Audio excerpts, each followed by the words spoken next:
everyone. Welcome to the newest episode of All Access Art. My name's Tatiana. I'm your host.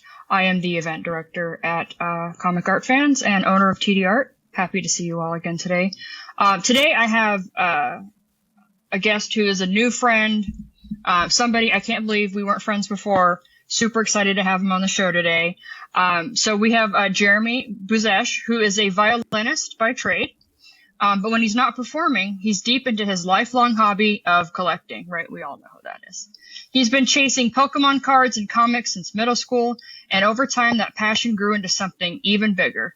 A serious collection of original video game art that began its first steps right before COVID. And with the mixture of a musician's discipline and a collector's curiosity, Jeremy loves exploring the stories behind the art, the creators, and the culture that shaped it all. Jeremy, thank you so much for joining us today. Happy to be here. So we've talked a lot about different types of art, and every once in a while something comes along where people go, oh, I didn't know I could collect that. And so video game art, I think, is one of those things. And it's a smaller kind of group of collectors, but it's growing. And we're really excited that you're here today to talk to us more about what video game art is, a little bit about yourself and your collecting journey. So why don't we just dive right in? Why don't you tell us what is video game art? Yeah. So I think, I guess when we say video game art, it's sort of an umbrella term, but I think what most people would associate video game art with is packaging or box art. So like the art you would see on a video game box. I think that's kind of the first thing people would think when you say original video game art. That's kind of like the most coveted piece for video game art collectors, I would think. But you know, it encompasses like a whole bunch of different segments. You know, you have related magazine artwork, magazine covers, interiors. There's original artwork a lot of the times for those kinds of things. There's even promotional item artwork, like for standees or posters.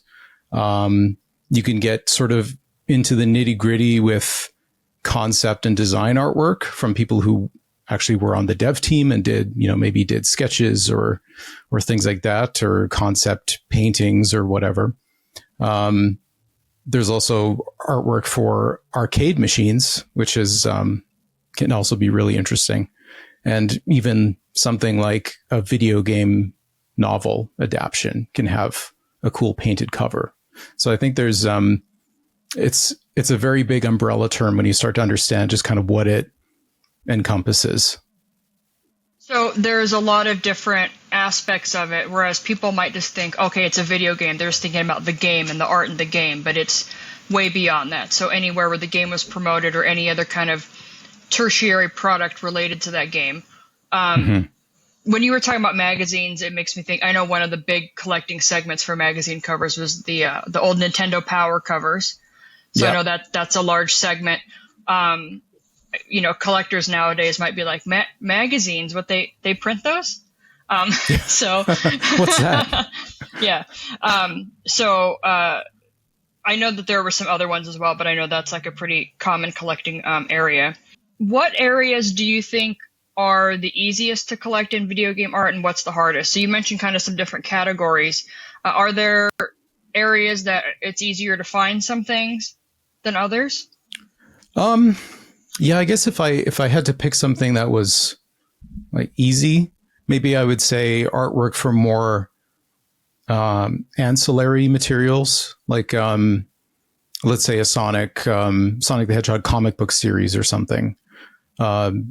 There's a lot of Sonic comics out there. So if you want Sonic the Hedgehog art, there's American comics, there's European comics, there's all kinds of stuff. There's, the Nintendo Valiant series, which is all original artwork. I don't think a lot of it has shown up really, but that's I think what would be the most accessible, especially for someone like who's interested in collecting comic art.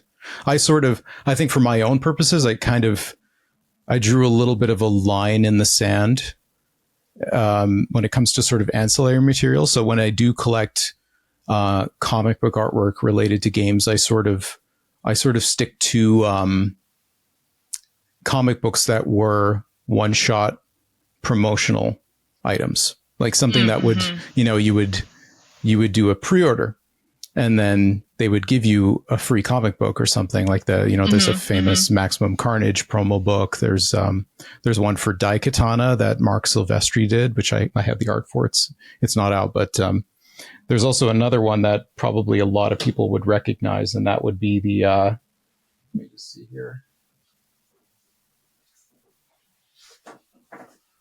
I would say this one's probably one of the more famous video game promo books, and that's the Twisted Metal 2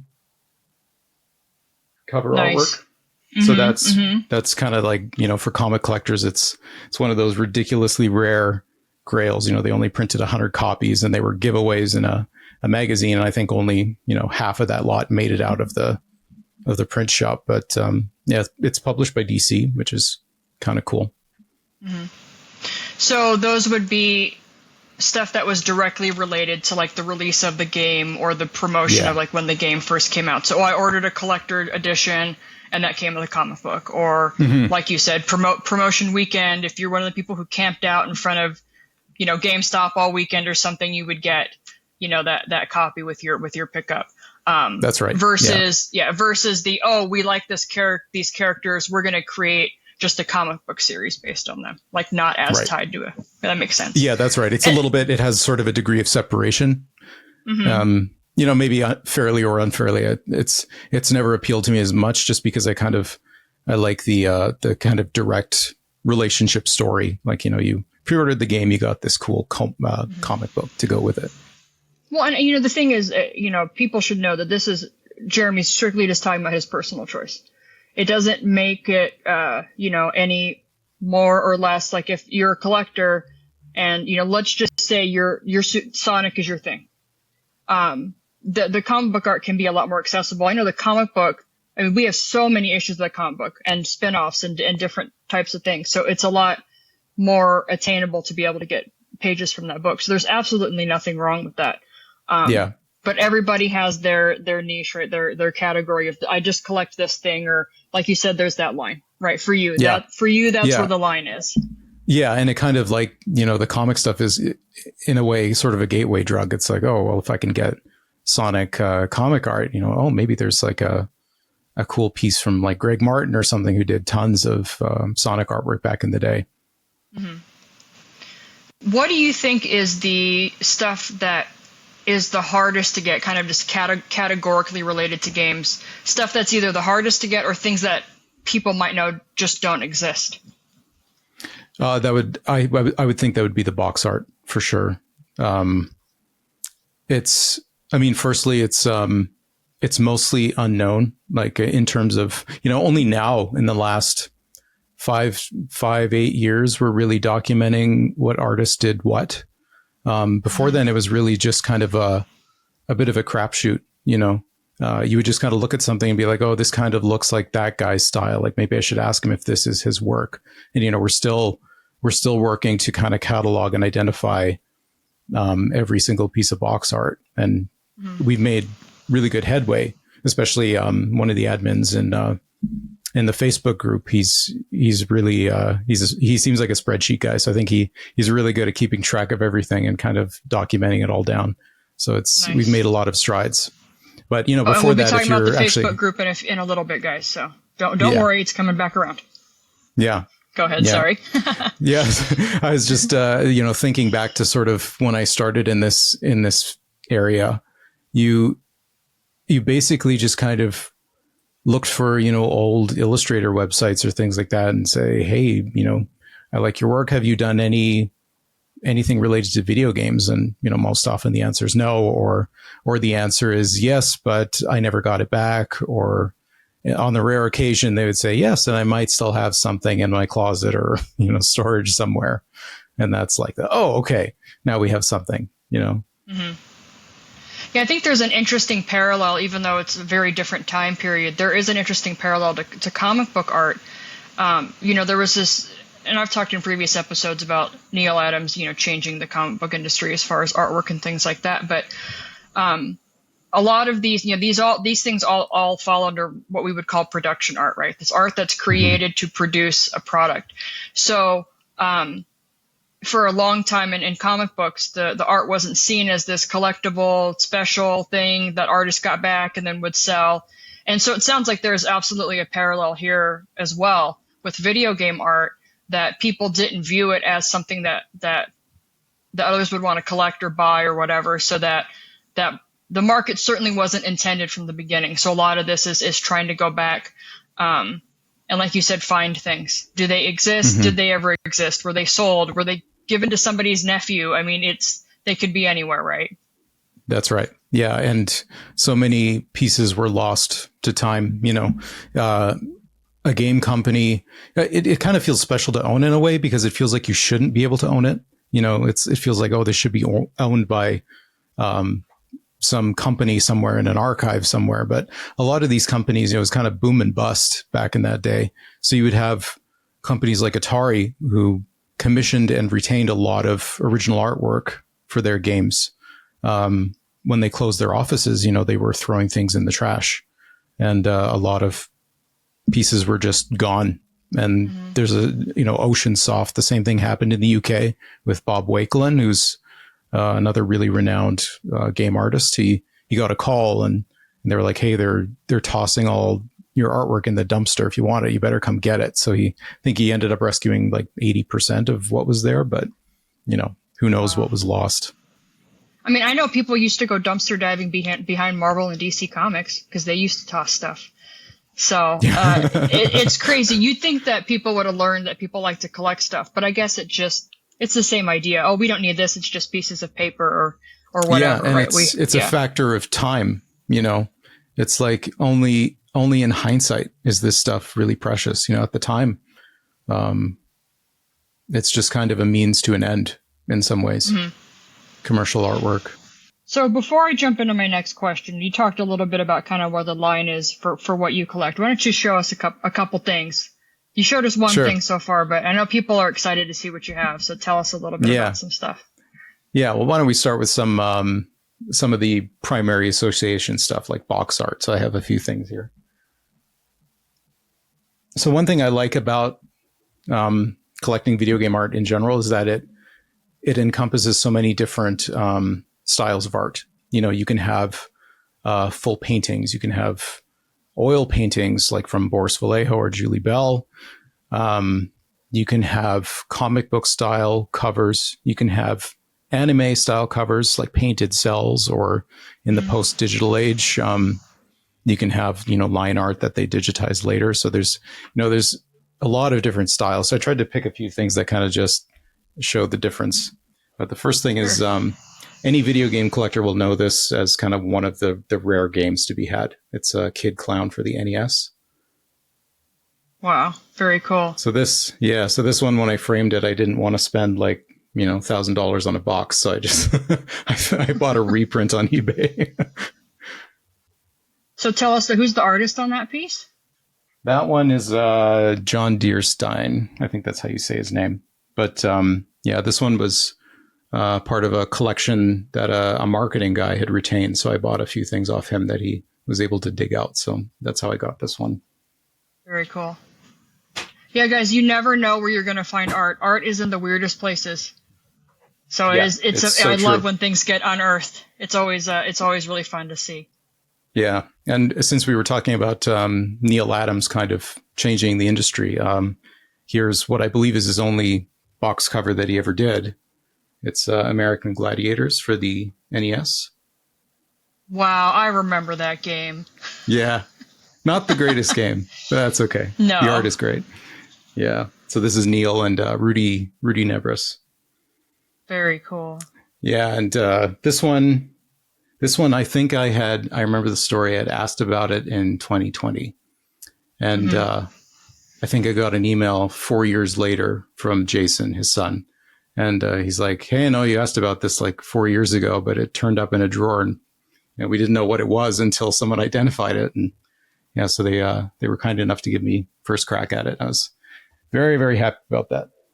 Well, that's fantastic that, Jason kept your info, and remembered that you'd been looking for it. I mean, that means a lot just for somebody to remember, because usually it'll just appear, right? You ask about it Yeah. and, it'll just appear 10 years later. You're like, wait a minute, I was asking about that. So that's Yeah. fantastic that he remembered Yeah. that. You're always kind of like, you got a few like irons in the fire and you're just hoping you'll get that email like one day. That's kind of what happened with Twisted Metal too, actually. Mm-hmm. It was kind of a year and a half wait until it's like, hey, how you doing? I finally found it. And yeah, makes you a super happy camper. But anyway, here's another comic style cover, one of my favorites. This is the original art by Mike Wieringo for Spider-Man on the Game Boy Advance. Very cool. That's an artist we lost way too soon. He was such a talent. Yeah. Yeah. Yeah, that one's fantastic. Yeah, everyone only has the most wonderful things to say about him. Yeah. I unfortunately never got to meet him, and I know a lot of people, but I was too young when he passed away. I never had the opportunity to meet him. So I know we'd kind of talked about arcade art. So I have another interesting piece here. And I guess this is technically arcade, but it was kind of used on everything. Mm-hmm. This is the original logo for Mortal Kombat.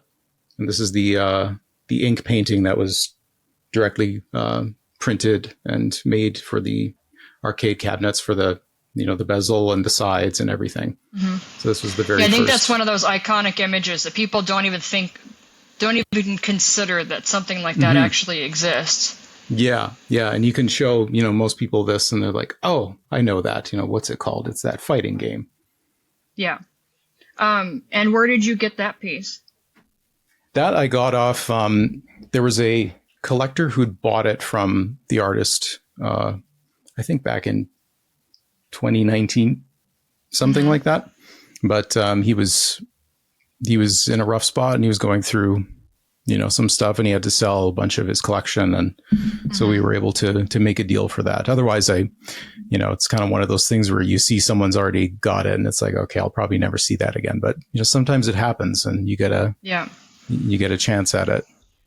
Well, that's why you always reach out. If there's something that you like, even if it's not for sale, just reach out, let the other person know, if CAF's great, you put the bug in there. Message them on CAF. Yeah. And then if something comes up, I've been on both sides of that. I've been on the, I need money, I need to sell this. And I've been on the, I need money, will you buy this for me, Tatiana? Like, I've been on both sides of it, and it never hurts to just put those inquiries out, because you just never know. Like you said, like one day you'll just get that message or you'll get that email or that phone call, and something that you never thought would be available is there waiting for you. So that's fantastic. Yeah. I'm glad that worked out. Yeah. And you just hope you're prepared at the time, to make it happen. That's always the thing. One of the things I wanted to ask you, and I know a little bit about this, but, a lot of people don't, is when I was talking to you a little bit about things that are harder to find or kind of what's not out there, tell us a little bit about the Japanese video game art world and things not being available. Yeah. Yeah. It's interesting because that was kind of the sentiment for a long time, was that it was very difficult to get anything out of Japan. Oftentimes illustrators are sort of, it's like an unspoken rule, you don't really sell copyrighted material. And sometimes it's difficult to see those things come out of Japan or out of illustrators' hands, like, Amano's Final Fantasy artwork. Unless you're Sakaguchi, it's like you're probably, you might never see any of that original artwork out in the wild.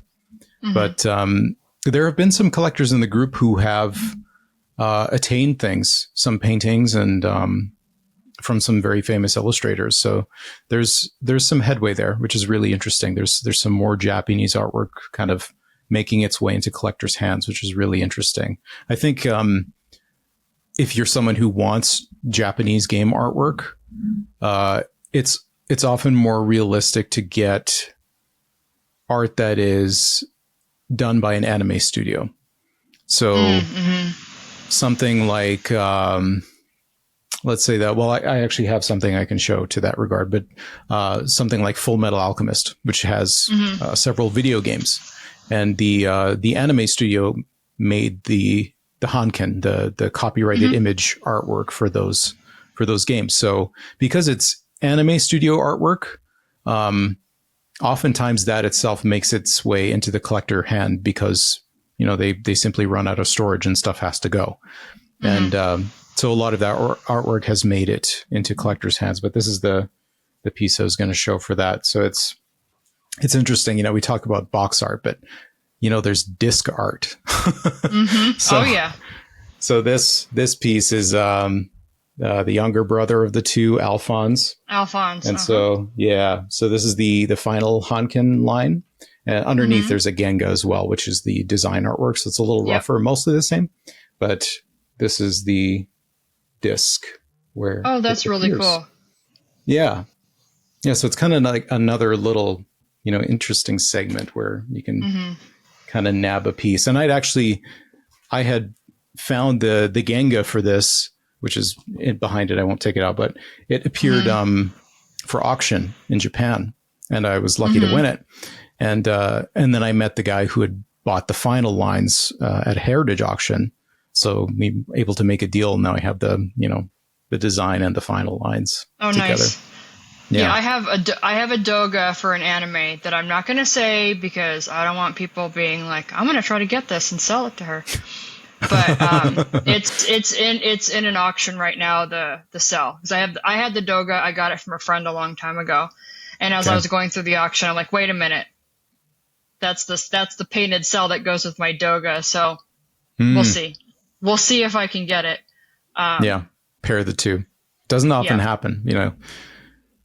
Yeah, I mean, a lot of times you'll see them together, but you know, people either kept them together and then they've sold that way, or if they're separated somewhere along the line, it can be. I mean, the chances of you finding the other part of that is very, very small. Not that you have to have all of them. I mean, it's, you know, you're the collector, you choose what you want to have, but it is cool when you have all the layers. Layers there. And actually now that I think about it, this happened a second time too with another Full Metal Alchemist game. There's a PSP game for Full Metal Alchemist Brotherhood, and I think it was back in 2021. I had bought the character design artwork, the Genga from Hiroki Kano, and it's the two characters, you know, roughly colored, and then years later, the two final lines, which are the characters on two separate sheets, which they then, you know, digitized and combined, showed up. And so I just, you know, put in an absurdly high bid, and thankfully I won it for nowhere near that amount, but I was very happy to, you know, reunite those lines together too. Yeah. You wanted to be doubly sure that you did not miss out because you didn't put in a high enough bid. Because everything, you know, really cool. Yahoo Auctions ends, you know, in the ungodly hours of the morning. So it's like, I'm not gonna wake up to check on it, but yeah. Oh, I definitely have done stuff like that before. Yeah. Set an alarm for 2 a.m. for something on eBay or whatever. Yeah. Well, that's really exciting to hear that things are starting to move, because this is a known thing in comic book collectors. You know, anybody who was interested in trying to buy manga art or any of that kind of stuff. Just for years and years, people knew, you know, if you're interested in that stuff, you're just not getting it, because, like you said, it was this unspoken. I've had people ask me, like, well, is it in all the contracts? Well, sometimes it is. But sometimes it's just Pokemon. I know any like Godzilla related stuff, that's all, you know, you can't sell any of that. And but sometimes, you know, a lot of it is just a cultural thing. You know, I don't sell this because nobody else has ever sold this, because you just don't sell this stuff. So it's exciting to see that we're starting to see some of that. And again, you know, it never hurts to reach out and ask around and talk to people. And sometimes just knowing if something exists or not can be helpful. Because even if the artist says, I'm never going to sell it, well, if you know that they have it, right, then that gives you something to work on. That's right. Unless they're like contractually, if they're contractually not allowed to sell it, please do not harass them about it, because you could get them in huge trouble if you talked them into it. So please don't do that. But and then let's talk about so that's cool news. Let's talk about something that I think people might not think about. They're thinking about, oh, great, like I want to start collecting video game artwork. This is going to be great. Let me start thinking about my favorite franchises. Oh, my favorite game came out 10 years ago. How come I can't find any original art for that? Yeah. So tell us, how come I can't find it? Yeah, well, unlike the comic book industry, which has mostly stayed traditional, video game was always more commercial in a way, I think.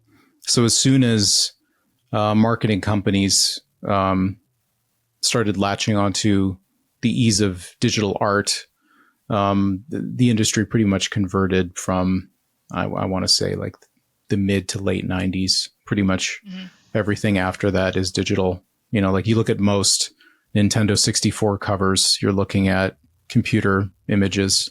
So there's, if anything, there might be a rough sketch somewhere, but typically anything post 1997, 98, you're basically looking at a digital image, which is unfortunate. Which follows the same timeline as animation art, you know, because when animation went digital, video games went digital, and so you start to see things dry up. Some of it started even earlier in the 90s, but definitely by the late 90s, there's like nothing. If you look up any of your favorite, you know, animated movies from the last 20 years, there's nothing at all. Yeah. So, and even a lot of the rough sketches and things that a lot of the artists are working on, I'm sure, are digital. So they don't even have like a physical thing to sell, even if they wanted to. Yeah, that's right. Yeah. I do have a few pieces that are firmly past the traditional timeline. Like I see it on my wall here, but we'll show that in an overlay. It's the Hitman HD trilogy cover art that was for Xbox 360, PS3 at the time, and that was done by Jason Edmiston, who's a Canadian illustrator, and I think he's mostly known for his horror artwork. He does a lot for like NECA, for like the Friday the 13th lines and stuff like that, and he's a really great artist. You know, I will say to collectors out there that demand matters. So a lot of artists move to digital because it's easier, it's cheaper, it's faster, it's, you know, all of these fill in the blank things. Magic the Gathering artwork went very strongly digital later, obviously much later than other stuff did. But, you know, 10, 12 years ago, we started seeing this really big shift towards digital. And then the collector market, original art market, grew exponentially, to the point where there were a lot of artists who had been digital who transitioned over into doing traditional work because, you know, they either, you know, learned how to paint traditionally, or they already had been and they had just done digitally for, you know, for ease for the projects, because the demand was there and the money was there. So just because these things aren't made traditionally now doesn't mean that a lot of them can't be. And I say a lot of them because some of them, they might have stipulations and rules and stuff, but I'm sure a lot of them can be made traditionally. They just haven't been because, well, the thought process is, well, why would you when doing it digitally is so much easier? And then what am I going to do with this piece of paper anyway? But if they know, well, if I spend the time to do this traditionally, I can sell this piece of paper for X thousands of dollars.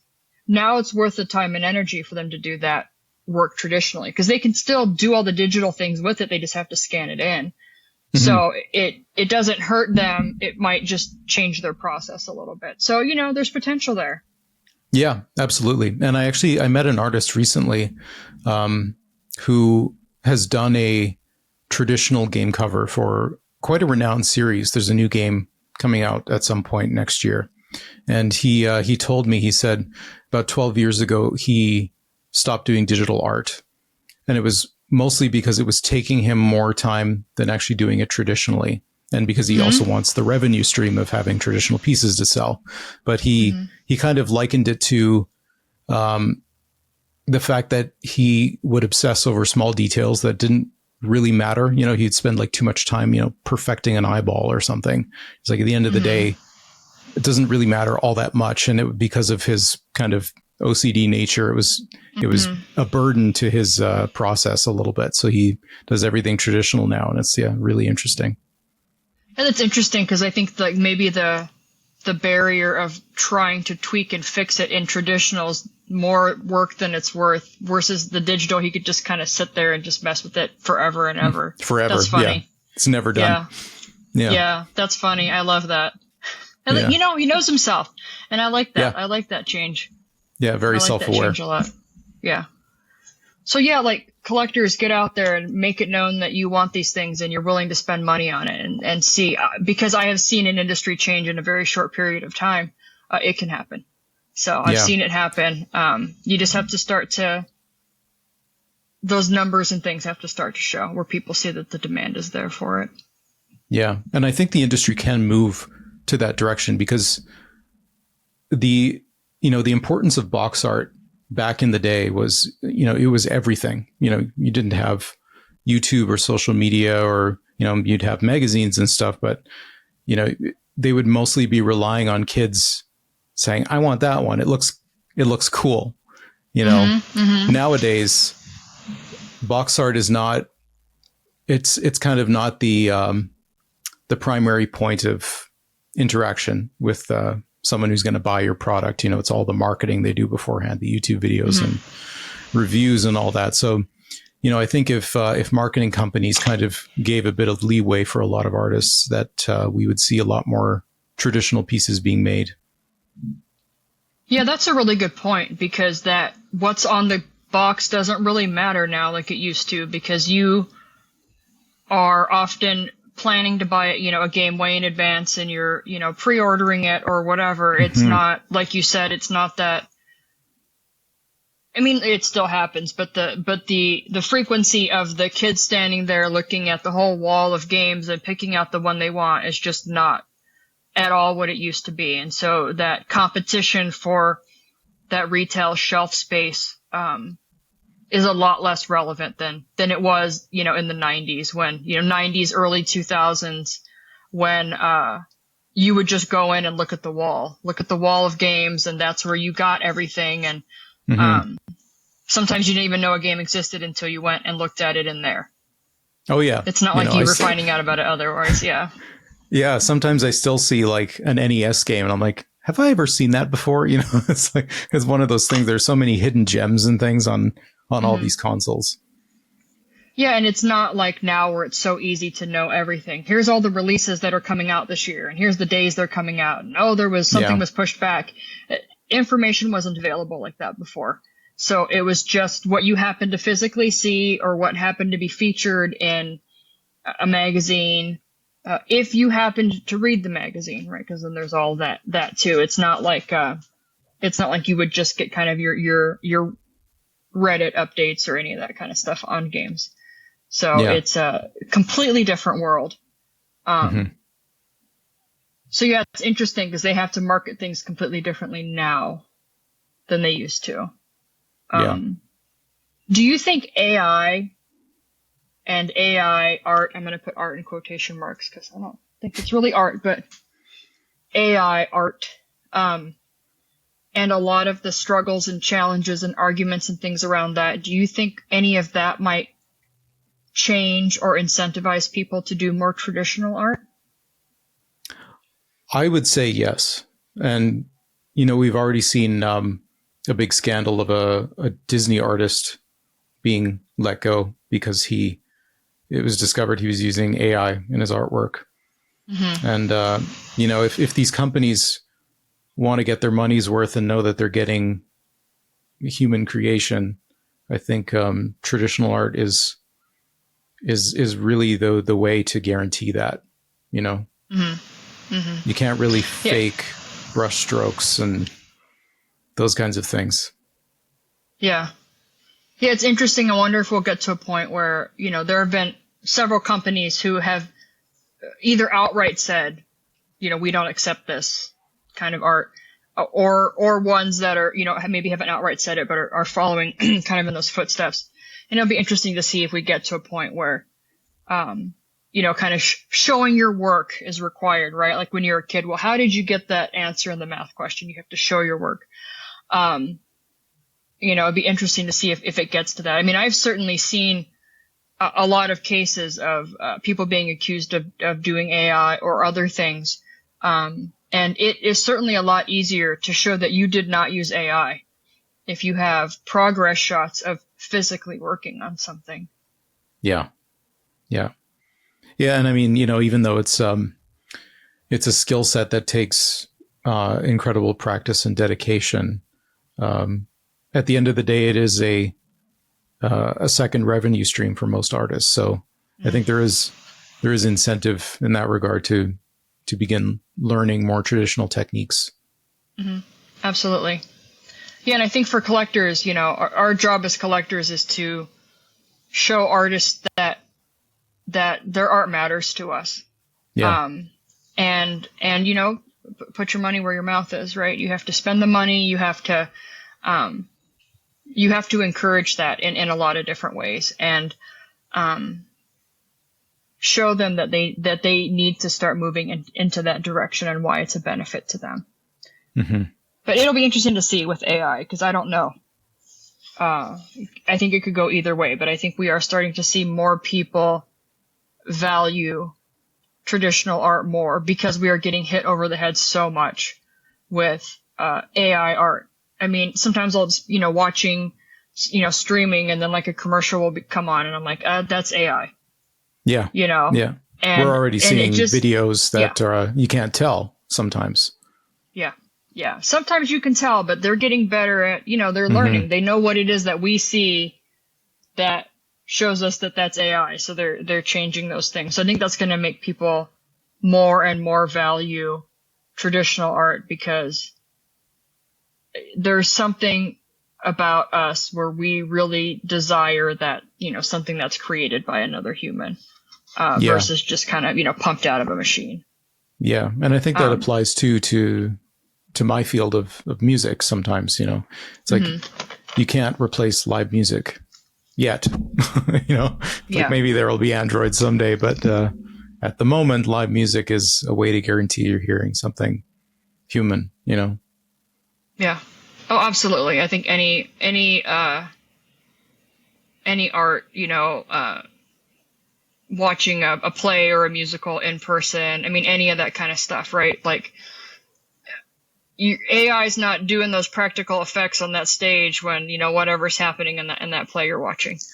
And I'll tell you, practical effects can be heavy. I did a lot of theater when I was younger, and I had a whole fireplace follow me, and it was not fun.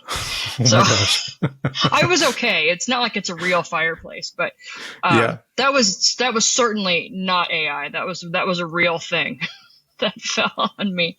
But yeah, absolutely the same thing with music. I mean, I think AI is everywhere, and people don't necessarily realize it, but anything that is within the realm of art and creativity is really, really being attacked right now. From artwork to music to writing, writing for TV and movies and all of this stuff. If people are trying to, do scripts that are all AI. People are quote unquote writing books with AI. And just selling them on, if you see a book come out, I saw this a couple weeks ago, a book came out about somebody, like the day after they died, this person's selling this book on Amazon. And people were asking, well, how'd they get the book done so fast? And it's like, well, the answer is really obvious. It's AI. And then they just print on demand and, they see if they can make money. But I'm hoping that we see a really big pushback for all of that stuff, demanding more traditional art, more live music, more, live performance, more practical effects in visual and all that other kind of stuff. Are there any games that you have been looking for stuff and you just can't find anything, or it's been elusive for you? Yeah, for sure. Yeah, there's, everyone has those kinds of those handful of games. They would, it's like I would give everything for that. I can think of a few pieces for sure. One of them, I'm thinking of like, Secret of Mana for Super Nintendo. That's a very famous Isono painting. And he did a lot of paintings for Square Enix for their Mana series. I have a feeling Square Enix owns them. That's probably the likely scenario, because they did do a Chrono Trigger exhibit, and they showed the original Toriyama watercolors that he did for Chrono Trigger. So that's another series where, like, if people got the shot at that, it'd be like, yeah, that's like give your whole net worth for, kind of thing. Oh, absolutely. Yeah. Yeah, those pieces back in the day, I mean, they were just absolutely stunning. Yeah. And none of those are in the wild. I wouldn't, like you said, I wouldn't be surprised if they were up. They either are up in the offices somewhere, or they belong to, somebody who works with the company or used to work with the company or something. Yeah. Yeah. Even stuff like not World of War, just Warcraft. I saw Blizzard had posted a photo of the original artwork for Warcraft 2 on the PC. Of course, it was used for PlayStation as well. But that's another thing where it's like, it's deep in their archives, and you probably won't see that come out. You never know, though, because sometimes a company will just decide to move on from certain things, and you'll see like an entire selection of something, put up for auction altogether. They'll auction it. They'll put it through like one of the big auction houses, and you'll just see everything. The collection of like whatever studio or whatever. For example, like Peter Chung, who was the creator of Aeon Flux, Heritage has been selling a lot of his personal collection stuff. So there, like all of a sudden there's just been this flood of access to, the old Aeon Flux stuff, and he's kept that. I mean, that's been like 30 years ago. And so you just never know when, a company or a person or whoever like decides, okay, now I'm going to part with this. And so you have to always be ready. Yeah, that's right. Because stuff does come up, and you never know when it's going to be. And it's always when you are the least prepared. Yeah, that's right. That's how it feels anyway, right? How can I make this happen in the shortest time possible? Yeah, exactly. For me, with a lot of games, a lot of my favorite game franchises, there just isn't original art for. Like for example, Mass Effect is one of my, I have like 5 franchises that are favorites, but that's one of my favorites. So I do own several pages from the comic book series. It also helps that Tony Parker, who's a very dear friend and one of the artists I rep, worked on that. So I have several of those. I even have like promotional art and stuff he did for it, which is cool. But you can't just go out and buy, art for the game. That stuff was all digital. And Mike Sass was responsible for a lot of that too back in the day. He worked for BioWare. He's an artist I really admire, because unfortunately, he did all his video game artwork digital, even back in 99, Yeah. Like, he's like always just been digital. Yeah. Yeah. Knights of the Old Republic is his maybe most famous cover, and that's all digital. But he's an oil painter now. And so a few years back, I had commissioned him to do an oil painting recreation of Knights of the Old Republic. So I have that hanging up on my wall in another room here. But we'll have to add that image up. We'll put that on the screen. Jeremy will send it. I'll send it.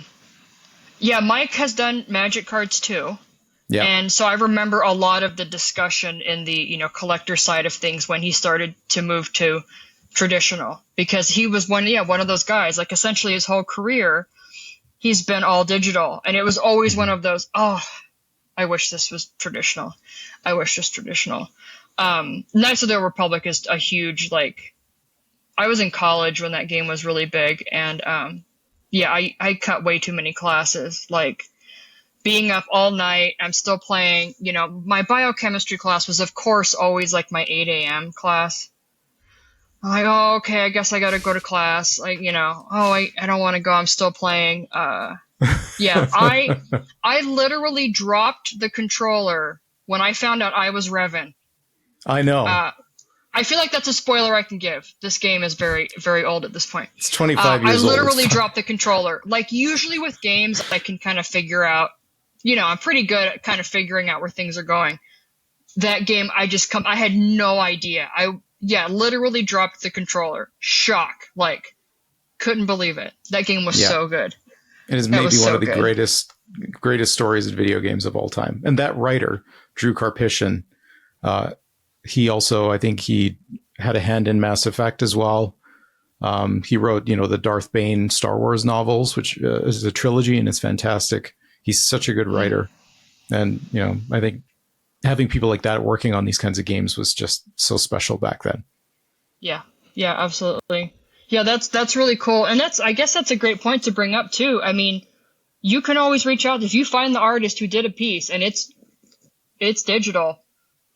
Ask them if they would be interested and willing in taking a private commission, and recreating it for you.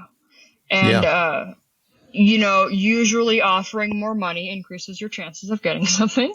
Yeah. Because sometimes people will say no, and then you kind of give a number and they're like, well, maybe. So, yeah. And if something like that, like that's going to be a full painting, that's a lot of money. You need to offer thousands of dollars. Like, you can't be like, here's $500. They're gonna, they probably won't laugh at you because they're nice, but they're thinking it inside. So, but that's a great idea. This is my favorite game of all time, and you did the art, and, you have the conversation with them and find out, oh, well, it was digital. Okay, well, is there any way, that we would be able to work on something like this? And some people they won't. It's just not of interest to them, or it's, some people really don't like the idea of trying to match something that they already did. Mm-hmm. So it's not always going to be a yes, but it never hurts to ask. And it was it was a really interesting process actually doing that with him, because we had gone back and forth a lot on like, well, how big should it be? What should it be painted on? Should we do the titles or not? I had decided no titles because that's usually how most games appear, at least, post Atari era. They would paint the titles separately to manipulate around wherever. Yeah. But he eventually, in working on this commission, we sort of discovered that the published art on the Xbox cover was the wrong one that he had finished. So he had. Oh, interesting. It's the incomplete one. There's details missing from it. And I need to go look at my poster. Yeah, comparing the poster, the store poster to the Xbox cover, you'll notice they used the wrong file, because like Malik doesn't have like the details on his forehead, and the droid is like missing some stuff, and it's just a little more fuzzy. And so I was like, okay, well, let's go with the complete version. Let's use the poster art as the basis. So what he ended up doing was he had scanned in the poster, and he got a vinyl canvas, and he printed it in like incredibly light, almost transparent tones. So he didn't have to do a tracing to get the proportions. So that's what he used as his foundation before he started layering, the acrylics and then the oils. And it was a really neat process. So it's on vinyl. That's very vinyl cool. Canvas.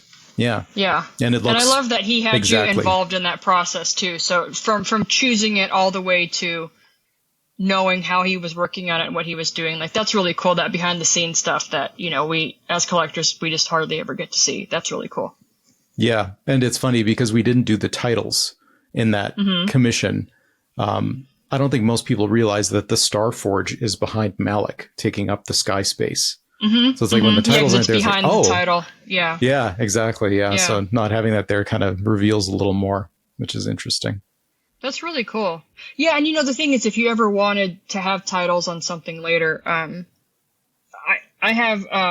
haven't like shared this publicly, but I'm going to be doing it with TD Art pretty soon. A couple of my artists worked on a really cool commission this year for a client who wanted to get like a magazine cover, like recreation as a gift for somebody. But it's, here's the magazine, but then, I want it to be this person and blah, blah, blah. So one of my artists painted all the art that was going to be on the cover, the person and the background and everything. And then Mhm. one of my other artists digitally created all the lettering, to make it match and how it's supposed to look and the spacing and everything. And then he printed that on acetate.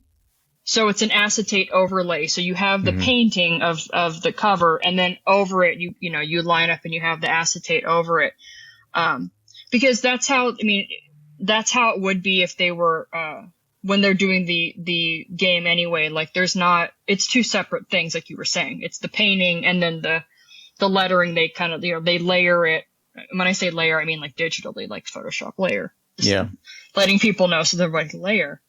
But the way you can kind of recreate that in person is if you do like an acetate overlay, and then so you get the effect. Like if you want to see it, like, oh, here's the art. Open now and put this down. Looks like the cover.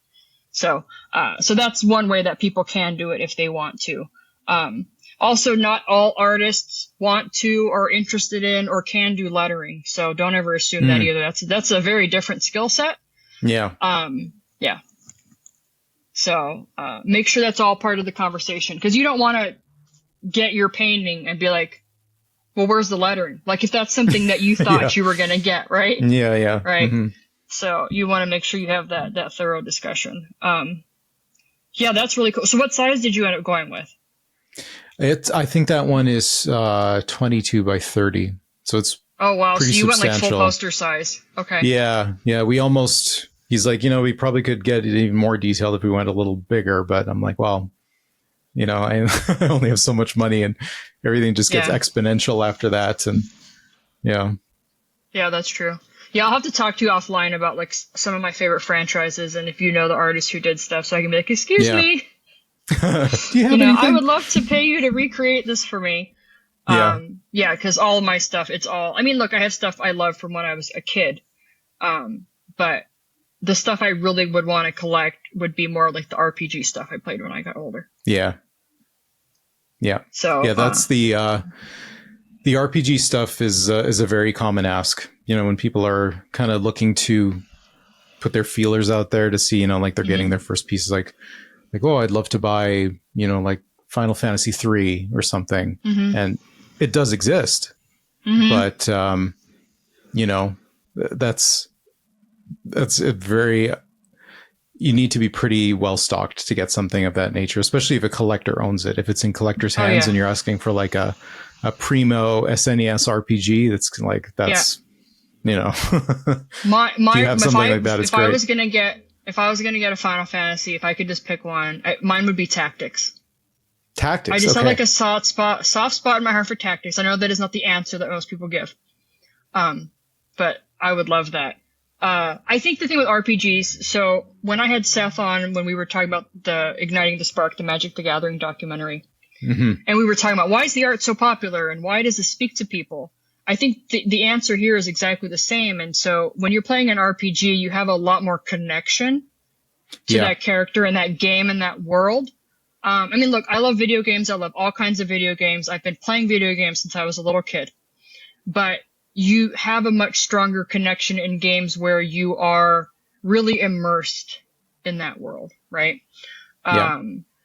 So, and it's the same thing with Magic, right? When you're playing these cards and you play them over and over again, and it's this creation that you have made, and this deck kind of personifies you as a person kind of stuff, right?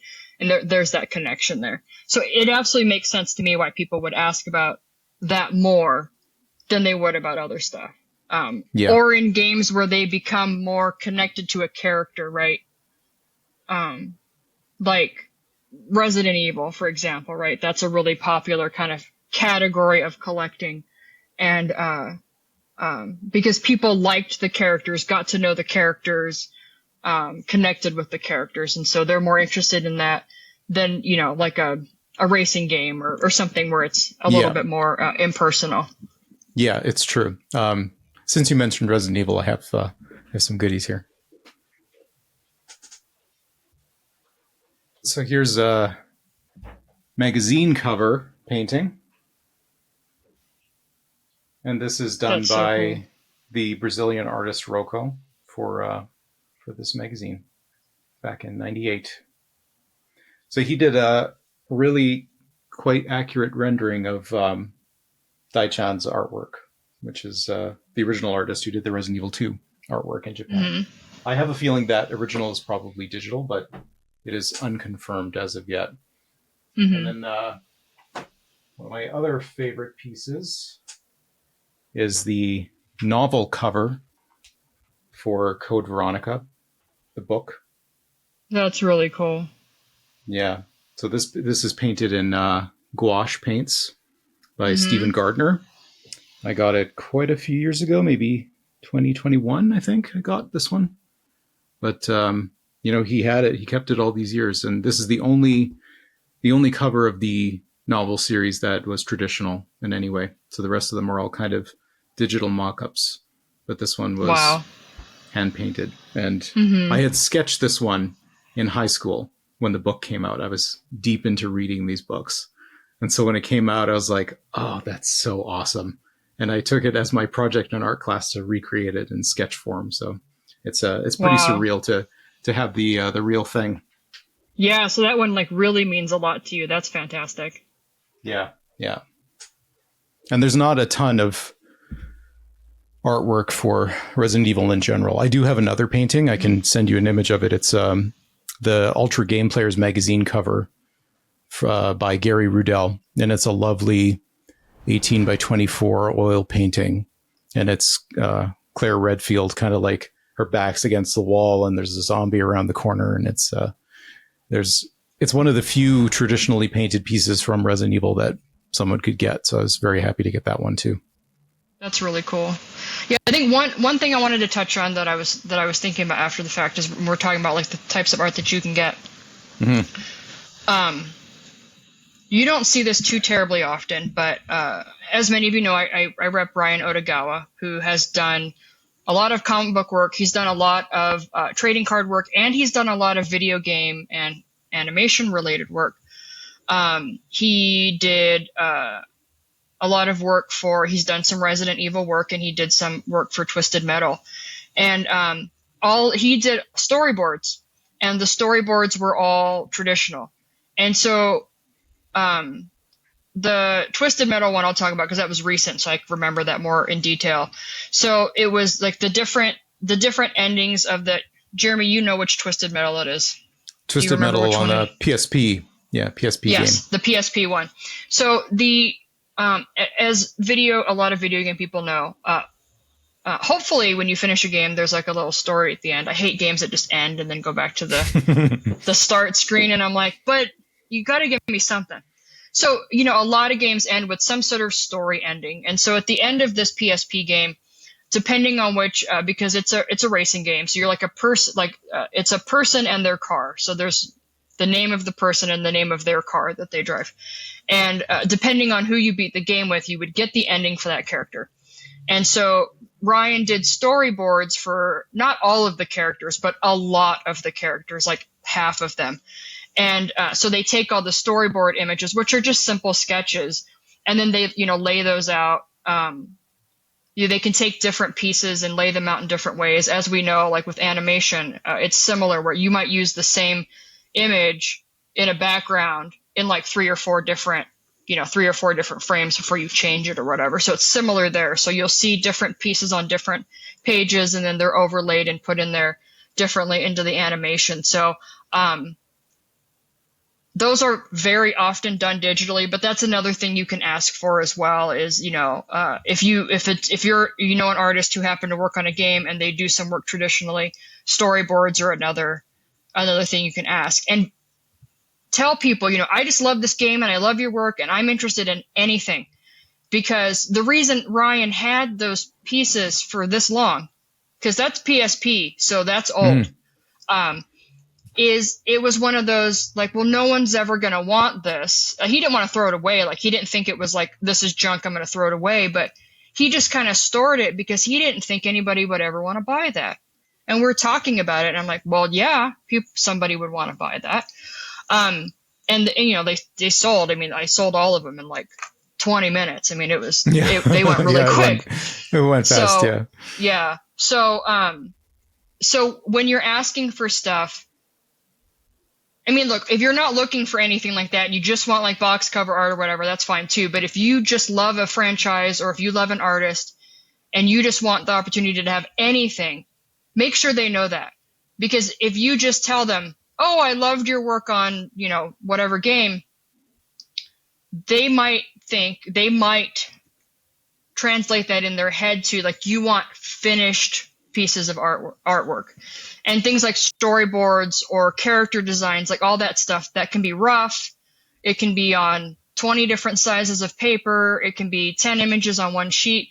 Make sure you know what it is that make sure you let them know what it is that you're looking for, because there is a non-zero chance that they could have something. And you want to make sure that they know that you might be interested in that thing. Mm-hmm. Yeah. And sometimes that's the only way to get a piece from a more contemporary game, post 2000. Sometimes a character sketch or this internal design art is the only thing that exists. I'm a big fan of Fable, the Fable game for Xbox. Yeah. I played the heck out of that. Yes. Yeah. Yes. So Joe Chen did that art. I don't know if she did it traditionally. I have a feeling she didn't. You don't see much of her artwork on the market at all. But before Fable was Fable, they had called it Gods, and this was like pre-Microsoft being involved. Yes. And the artist for that concept artwork is Tom Kiffin, who Marvel card collectors will know because he did several cards back in the day. So I had bought a piece of him that I think he had several Fable concept paintings available, but I bought kind of the piece that I thought was the direction that was chosen for Fable. And this piece I actually just posted it on CAF not too long ago. But it's kind of like, it's the lone hero going back to Oakvale. So when I looked at this, I was like, that's everything Fable is to me. So I definitely had to have this one. It's a lovely, lovely painting. I think about 2 years ago, I went back and I replayed the first 3 games. I mean, because for anybody who loves the franchise, those are the only ones that count. First 3 games. Or maybe even the first 2, maybe even the first 2, but the third one at least is like feels related. Like Fable. I ran around and ate a bunch of pies and then went to the one door. Let me in. I've eaten all these pies and I'm really fat now. And then I'm all skinny now. There was all the fun stuff. I love the lore. That's really cool. Like, that's the kind of stuff that you don't know exists. Or if you ask an artist, they're going to think, well, the game changed after that. I have an animation story that's similar to that. And for those of you who have CAF, you can go on my CAF and find this. But The Emperor's New Groove is a super fun movie. That was like my brother's favorite. And so I watched it a ton. Love it, right? Just super cheeky, hilarious, and mostly digital because of the time period, right? So that was in the 90s. And I own 2 paintings and I cannot remember the artist off the name of my top of my head. It is in my CAF, guys. You can find it. It's in the animation art folder on my CAF. The original designs for that movie were very serious. It wasn't going to be, it turned out to be completely lighthearted. I mean, it's got David Spade, right? Like, it's this hilarious, super fun movie. But originally it was supposed to be a lot darker. And so I have character designs for our main character who, was going to be a much different character than he turned out to be. So that's the kind of stuff that you don't think about. And that's cool. I have these gorgeous paintings. There's a story. It's, part of this it's canon in that it's part of like the creation of this movie, right? Because there isn't other stuff. I have one cell from that movie as well, but that was occasionally you'll see in movies where they will do like a thank you gift to the crew, or there's something super limited. And they used to do thank you gifts for crews in like other like Disney movies previously, or Pixar, other studios or whatever. They would often gift employees cells from the animation. Well, they didn't have any. So they had a short list of cells that they chose. And then they hand painted 25 of each of them so that they had like cast gifts for their team. So I bought one of I normally don't ever buy reproduction anything, but it was one of those, like, it goes with the other paintings so that it's clear what movie this is that I'm representing if I put the 3 of them together. And so those were kind of like unique ways for me to collect the movie that I really like, where the animation cells for that movie just don't exist. Right. Yeah. I guess a similar thing for me would be like, I'd love to have something from Lilo and Stitch, but again, digital, like what can you do? There's not too much. Yeah. But I wouldn't be surprised if at some point we find out, like, here's all these character designs, here's all these, other things, and stuff comes out, from like Disney. You just never know. Heritage has sold like a lot of artist collections, like, animator collections or whatever, as they are deciding to part with their collection, or it's their estate or whatever. A lot of that stuff comes out. So you just never know. But that's cool. I had no idea there was like anything physical for Fable. That is super cool. It's really cool. Yeah. I like to have that's that one piece. One of my favorite franchises. Yeah. It was such a great game back in the day. Did that new one come out yet? Weren't they working on a new one? Oh gosh, there's supposed to be a new Perfect Dark too, but I think that was canceled.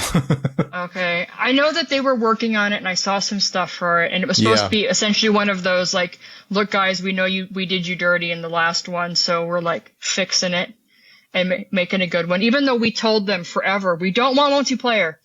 Don't make it multiplayer. Don't make it Connect whatever capable. Just make the next game. They didn't listen to us. They didn't listen to us. They didn't listen. They didn't listen, and then that game was bad. I didn't buy that one. I have 1, 2, and 3, and that's it. Yeah, the same. That's all Yeah. So yeah, they're supposed to be redoing that. We'll see. There's a game coming out at the end of this month that I'm really excited about, which is the Outer Worlds 2. Okay. I don't know if you've ever played Outer Worlds. Outer Worlds is like Fallout in space. It's hilarious. It's cheeky. The game was way too short. And then they ended up like not doing DLC or something. It was one of those, like, at the end, you're like just left wanting, which I guess is a good thing in some ways, because it leaves an opening for another one. So the second one is coming out at the end of this month. And speaking of Knights of the Old Republic, it's Obsidian is doing this game.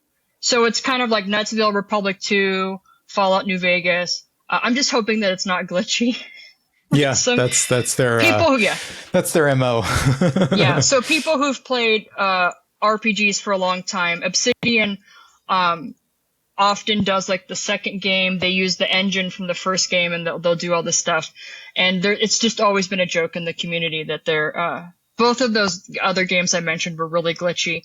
Fallout New Vegas is so good that it doesn't matter. You still play it anyway. But like, I've played both of those games all the way through, and I can't tell you how many times it crashed. So hopefully this one won't. But that comes out this month. I am very excited about that. The ad is hilarious. It's Obsidian like making fun of themselves for like the whole thing. It's pretty good. So yeah, a self-aware thing sounds like it's good for Outer Worlds. Yeah. So that one I'm looking forward to. But of course there will be no original art for that probably. Yeah. So yeah, that's internal art, maybe, if there's a sketch or something. I don't know. That's a tough thing. Yeah. Well, I wanted to ask one more thing before we wrap up today, and that's the thing I promised we'd get back to at the beginning, which is, where can collectors go to see video game art, to, shop video game art, to interact with other collectors of video game art? So I think the primary engagement platform would be the Facebook group, Original Video Game Art Collectors. You can join up, and you can see lots of posts of great artwork and stuff for sale even, and all the main collectors are there. If they have a Facebook presence, they're there for sure. There's also originalvideogameart.com.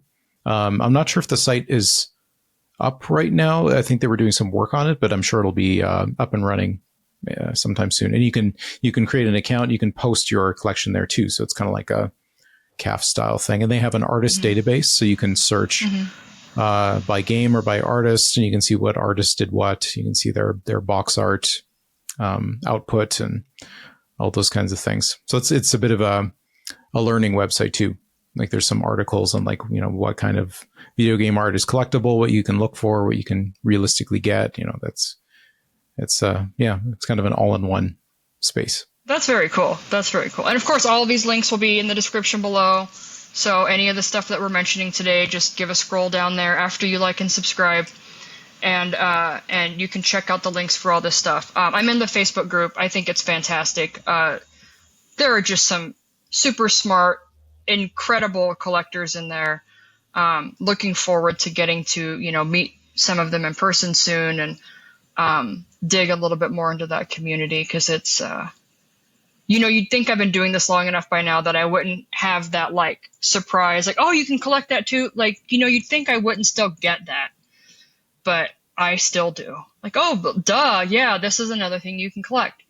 So, it's funny how that works. Yeah. Like I remember seeing, I think one of Dan Maresca's posts, not on Facebook, but like some other kind of article online. I had stumbled across a piece of original box art, a picture of like Mega Man 7, the original cover to Mega Man 7. And I was like, wow, I didn't even think that existed, and I had not even thought about collecting art at that point. I was still collecting video games, sealed games, like complete box Super Nintendo games. I was kind of deep into that at the time. And it wasn't really until 2019, I sort of got a chance at it, just kind of out of the blue, and then got my first piece, and I was just like, oh, okay. What was the first see where piece? This is going. It was a cover for the Super Nintendo game Rap Jam. Oh, cool. It's kind of a nothing game, really.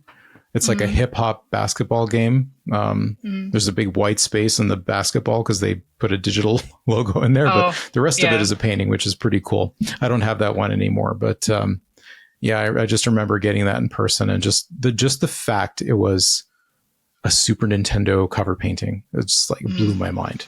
Like I didn't sleep for like a week thinking about it, before it got there, and it just kind of awesome. Snowballed after that. And I dug in deep, and that's very cool.